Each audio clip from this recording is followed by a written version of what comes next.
नमस्कार। दिल्ली में अपना स्कूल या कॉलेज खोलना ये कई लोगों का सपना होता है, पर रास्ता उतना सीधा नहीं है। आज हमारे पास कुछ लेख और नोट्स हैं, तो हमने सोचा कि इस पूरी प्रक्रिया की गहराई में उतरें और समझें कि भाई इसमें क्या क्या शामिल है। तो अगर कोई सोच रहा है दिल्ली में एक शिक्षण संस्थान शुरू करने की, सबसे पहला सबसे बुनियादी कदम क्या होगा? कहाँ से शुरू किया जाए? देखिए, सबसे पहले तो एक कानूनी इकाई बनानी होगी।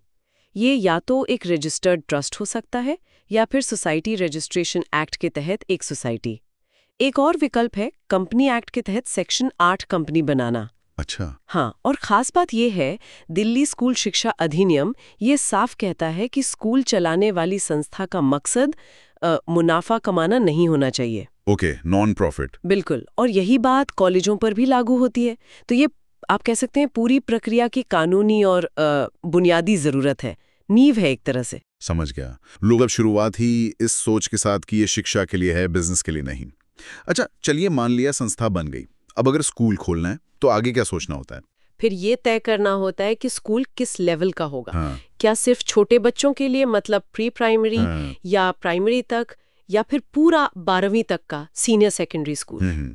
और ये भी कि स्कूल किस बोर्ड से जुड़ेगा। हाँ। जैसे ज्यादातर लोग सीबीएसई चुनते हैं। हाँ। या फिर आईसीएसई है, या दिल्ली का अपना स्टेट बोर्ड भी है। ये फैसला काफी अहम है। और इन सब के लिए जाहिर है जमीन चाहिए होगी, बिल्डिंग बनानी होगी। दिल्ली जैसी जगह में तो ये अपने आप में एक बहुत बड़ा चैलेंज लगता है। बिल्कुल, बहुत बड़ा चैलेंज है। जमीन की जो जरूरत है वो बोर्ड के नियमों पर निर्भर करती है। मतलब ये कम से कम 2000 वर्ग मीटर से लेकर 8000 वर्ग मीटर या उससे भी ज्यादा हो सकती है। बाप रे। हाँ, और दिल्ली में इतनी जमीन मिलना, फिर उसके कागजात ठीक होना, मतलब या तो आपकी अपनी हो या लंबी लीज पर हो, ये एक अच्छा खासा काम है। और फिर उस पर नियमों के हिसाब से क्लासरूम, लैब, लाइब्रेरी, खेलने की जगह, ये सब बनाना पड़ता है। और ये सब बनाने के बाद जाहिर है सरकारी मंजूरियां भी चाहिए होंगी अलग अलग विभागों से। हाँ, कई सारी।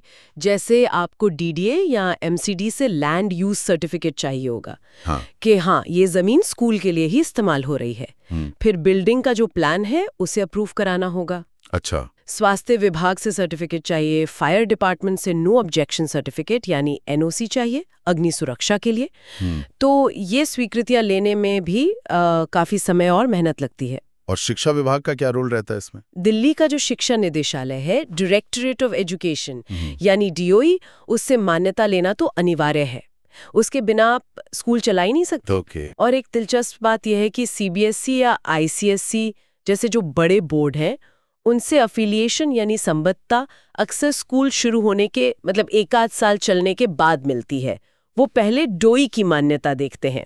अच्छा, पहले डोई फिर बोर्ड। हाँ, और ये भी याद रखना है कि शिक्षा का अधिकार कानून आरटीई, उसके तहत ईडब्ल्यूएस कोटे के लिए, मतलब आर्थिक रूप से कमजोर बच्चों के लिए 25% सीटें रिजर्व रखनी होती हैं।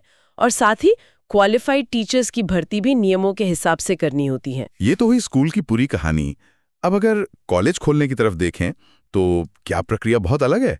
शुरुआत तो शायद वही ट्रस्ट या सोसाइटी से ही होती होगी। हाँ, देखिए, नींव वैसी ही है। मतलब संस्था तो नॉन प्रॉफिट ही होगी, लेकिन कॉलेज के लिए जो मंजूरियां हैं वो फिर हायर एजुकेशन के लेवल की होती हैं। अच्छा। आपको राज्य सरकार से पहले एनओसी लेनी होगी, फिर किसी जानी मानी यूनिवर्सिटी से एफिलिएशन लेना होगा, जैसे दिल्ली में डीयू है या आईपी यूनिवर्सिटी है।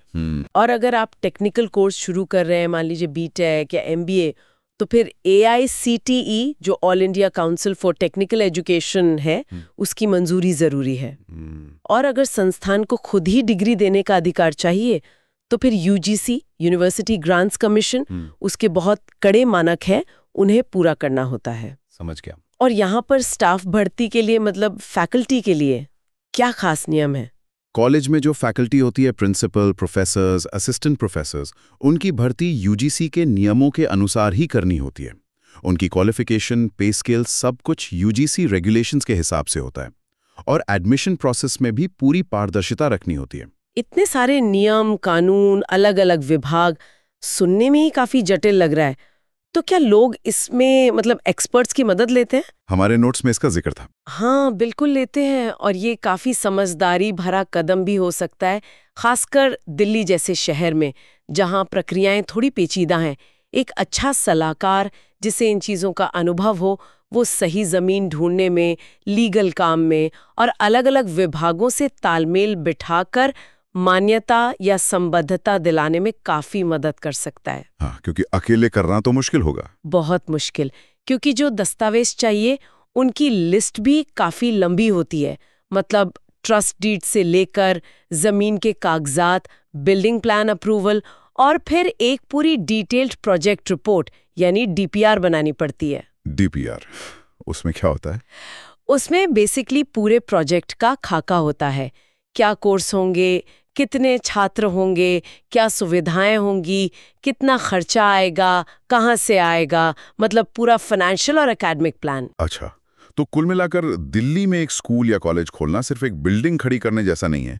ये तो एक बहुत बड़ी कानूनी और प्रशासनिक पहेली को सुलझाने जैसा है। बिल्कुल सही कहा आपने। ये एक बहुत बड़ी जिम्मेदारी है। इसमें आपको कानूनी ढांचे का भी पालन करना है, इंफ्रास्ट्रक्चर भी सही रखना है और सबसे ज़रूरी शिक्षा की गुणवत्ता भी बनाए रखनी है।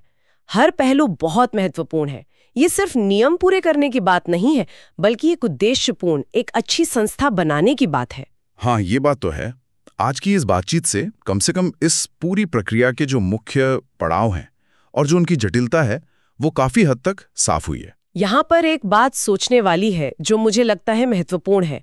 हम देखते हैं कि इतने कड़े नियम हैं, इतनी लंबी प्रक्रियाएं हैं, लेकिन फिर भी अक्सर हम शिक्षा की क्वालिटी को लेकर या उसकी पहुंच को लेकर सवाल उठाते हैं। तो सोचना चाहिए कि क्या ये प्रक्रियाएं हमेशा वो नतीजा दे पाती हैं जिसके लिए ये बनाई गई हैं? क्या कहीं कोई गैप रह जाता है? इस पर शायद और विचार करने की ज़रूरत है।